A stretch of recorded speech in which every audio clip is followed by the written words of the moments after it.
ಇತಿಹಾಸ ಪ್ರಸಿದ್ಧ ಕುದ್ಮಾರು ಗ್ರಾಮದ ಬರಿಪಾಡಿ ಶ್ರೀ ಪಂಚಲಿಂಗೇಶ್ವರ ಮತ್ತು ಕೇಪುಳೇಶ್ವರ ದೇವಸ್ಥಾನಕ್ಕೆ ಸುಮಾರು 800 ವರ್ಷಗಳ ಇತಿಹಾಸವಿದೆ.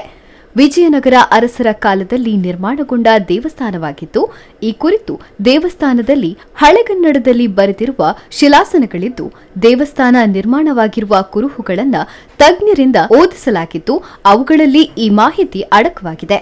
ಇನ್ನೊಂದು ಮೂಲದ ಪ್ರಕಾರ ಶ್ರೀಕೃಷ್ಣನ ಪರಮಭಕ್ತರಾದ ಪಾಂಡವರು ವನವಾಸದ ವೇಳೆಯಲ್ಲಿ ಈ ಊರಿಗೆ ಬಂದಾಗ ತಮ್ಮ ನಿತ್ಯಾರಾಧನೆಗೆ ಈ 5 ಲಿಂಗಗಳ ದೇವಾಲಯವನ್ನ ಸ್ಥಾಪಿಸಿದರು. ಈ ದೇವಾಲಯದ ಒಂದೇ ಅಂಗಣದಲ್ಲಿ 2 ದೇವಾಲಯಗಳು ಇವೆ. ಒಂದು ಪಂಚಲಿಂಗೇಶ್ವರ ದೇವಾಲಯ, ಇನ್ನೊಂದು ಕೇಪುಳೇಶ್ವರ ದೇವಾಲಯ. ಒಂದೇ ಅಂಗಣದಲ್ಲಿ 2 ಗರ್ಭಗುಡಿ ಇರುವ ಶಿವನ ದೇವಸ್ಥಾನ ಇರುವುದು ಇಲ್ಲಿನ ವೈಶಿಷ್ಟ್ಯ. ಕೇಪುಳೇಶ್ವರ ದೇವಳದ ಮುಂದುಗಡೆ ತೀರ್ಥಬಾವಿ ಇದೆ. ಈ ತೀರ್ಥಬಾವಿಯ ಹಿಂದೆಯೂ ಇನ್ನೊಂದು ಐತಿಹ್ಯವಿದೆ. ಪಂಚಲಿಂಗಗಳನ್ನು ಪ್ರತಿಷ್ಠೆಯ ಸಂದರ್ಭದಲ್ಲಿ ದೇವರ ಪ್ರತಿಷ್ಠಾ ಕಾರ್ಯಗಳಿಗೆ ಪುಣ್ಯ ಜಲ ಬೇಕೆಂದು ಪಾಂಡವರು ನಿರ್ಧರಿಸಿ ಭೀಮಸೇನನು ನೀರನ್ನು ತರಲು ಕಾಶಿಯ ಗಂಗಾಜಲ ತರಲು ತೆರಳಿದನು. ಆದರೆ ಭೀಮಸೇನ ಗಂಗಾಜಲ ಹಿಡಿದು ಬರುವುದು ತಡವಾದುದನ್ನ ಅರಿತ ಉಳಿದ ಪಾಂಡವರು ದೇವರ ಪ್ರತಿಷ್ಠೆಯ ಪೂಜಾ ಕೈಂಕರ್ಯಗಳನ್ನು ಮಾಡಿ ಮುಗಿಸಿದರು. ತಾನು ಬರುವಾಗ ದೇವರ ಪ್ರತಿಷ್ಠೆ ನಡೆದಿರುವುದನ್ನು ಕಂಡು ಸಹೋದರರ ಮೇಲೆ ಕೋಪಗೊಂಡ ಭೀಮನು ತನ್ನ ಕಿರುಬೆರಳೂರಿ ಭೂಮಿಯ ಮಣ್ಣನ್ನು ಅದುಮಿದಾಗ ಹೊಂಡದ ರೂಪ ಪಡೆದುಕೊಂಡಿತಂತೆ. ಕಾಶಿಯಿಂದ ತಂದ ಗಂಗಾಜಲವನ್ನ ಆ ಹೊಂಡಕ್ಕೆ ಸುರಿದರಂತೆ ಎಂಬ ಪ್ರತೀತಿ ಇದೆ. ಕೇವಲ 10 ಅಡಿ ಆಳದ ಈ ಬಾವಿಯಲ್ಲಿ ಅಂದಿನಿಂದ ಇಂದಿನವರೆಗೂ ಈ ಬಾವಿಯಲ್ಲಿ ನೀರು ಬತ್ತಿಲ್ಲ.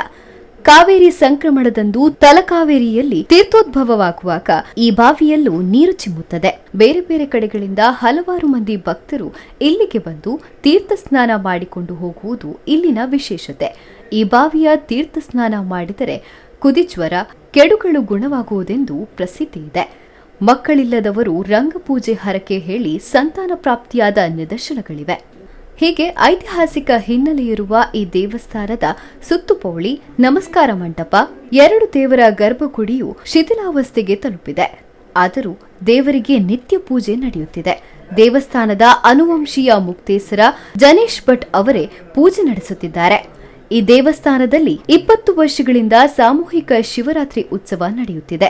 ದೇವಸ್ಥಾನಕ್ಕೆ ಸಂಬಂಧಪಟ್ಟಂತೆ ಉಪದೇವರಾದ ಶಾಸ್ತಾರ, ವೀರಭದ್ರ ಗುಡಿ ಇದೆ. ದೈವಗಳಾದ ವ್ಯಾಘ್ರಚಾಮುಂಡಿ, ರಾಜನ್ ದೈವ, ಕಾಸ್ಪಾಡಿ ದೈವಗಳ ಸಾನ್ನಿಧ್ಯವಿದೆ. ಇದೀಗ ಕ್ಷೇತ್ರದ ಜೀರ್ಣೋದ್ಧಾರಕ್ಕೆ ಸಿದ್ಧತೆಗಳು ಕೂಡ ನಡೆಯುತ್ತಿವೆ. ಆಗಸ್ಟ್ 20ರಿಂದ ಸೆಪ್ಟೆಂಬರ್ 17ರವರೆಗೆ ಪ್ರತಿದಿನ ಶ್ರಾವಣ ಶನಿವಾರ ಬೆಳಗ್ಗೆ ಗಂಟೆ 7ರಿಂದ 11ರವರೆಗೆ ತೀರ್ಥ ಸ್ನಾನ ನಡೆಯಲಿದೆ.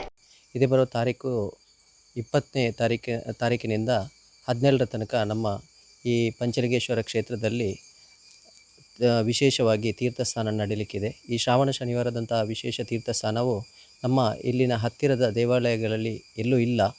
ಇಲ್ಲಿ ಈ ಒಂದು ತೀರ್ಥಸ್ನಾನವು ಹಲವಾರು ವರ್ಷದಿಂದ ಇಲ್ಲಿ ನಡೆದುಕೊಂಡು ಬರ್ತಾ ಇದೆ.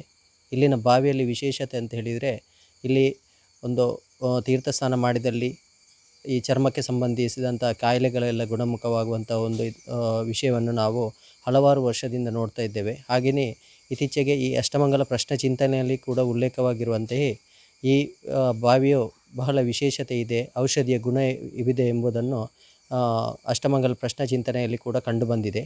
ಈ ಕ್ಷೇತ್ರದಲ್ಲಿ ತೀರ್ಥ ಸ್ನಾನ ವಿಜೃಂಭಣೆಯಿಂದ ನಡೆಯಲಿಕ್ಕಿದೆ. ಈ ಸಮಯದಲ್ಲಿ ಈ ಕ್ಷೇತ್ರಕ್ಕೆ ಹೆಚ್ಚಿನ ಸಂಖ್ಯೆಯಲ್ಲಿ ಭಕ್ತಾದಿಗಳು ಆಗಮಿಸಿ ತೀರ್ಥ ಸ್ನಾನ ಮಾಡಿ ಪ್ರಸಾದ ಸ್ವೀಕರಿಸಿ ಕೃತಾರ್ಥರಾಗುವ ಒಂದು ವಿಶೇಷ ಸಂದರ್ಭದಲ್ಲಿ ಭಕ್ತಾದಿಗಳಿಗೆ ಶುಭಾಶಯಗಳನ್ನು ಹಾರೈಸ್ತಾ ಈ ಕಾರ್ಯದಲ್ಲಿ ಭಕ್ತಾದಿಗಳು ಹೆಚ್ಚಿನ ಸಂಖ್ಯೆಯಲ್ಲಿ ಭಾಗವಹಿಸಬೇಕು ಅಂತ ವಿನಂತಿ ಮಾಡಿಕೊಳ್ತಾ ಇದ್ದೇನೆ.